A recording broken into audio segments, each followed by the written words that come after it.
And here's another build for Baldur's Gate 3 sent in by a couple of people. Luis Miguel Fandango and Danis02 both asked me to make a War Cleric and someone who utilizes the Radiant Orb mechanic.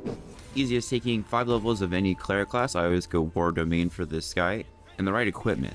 Things like the Luminous Gloves for one, and the Coriaceous Ring, both together ensure that you apply Radiant Orb, multiple stacks of Radiant Orb to any enemy who passes through your Sacred Guardians. Every stack of Radiant Orb that applies to your target is a -1 to all their attack modifiers. On top of our Cleric levels, I like to go to Hunter Ranger, that way I can pick up the Duelist fighting style, and Colossus Slayer, that way I can do an additional D8 while all my attacks are buffed. There's tons of other equipment and other ways that you can utilize this, but this is just my favorite way with Spiritual Guardians.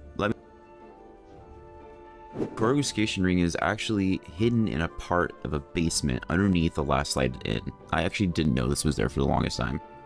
As you want to keep your concentration going, Sword and Board seems to be the best way for this guy. Fulu Alarv, I can never pronounce that sword name right.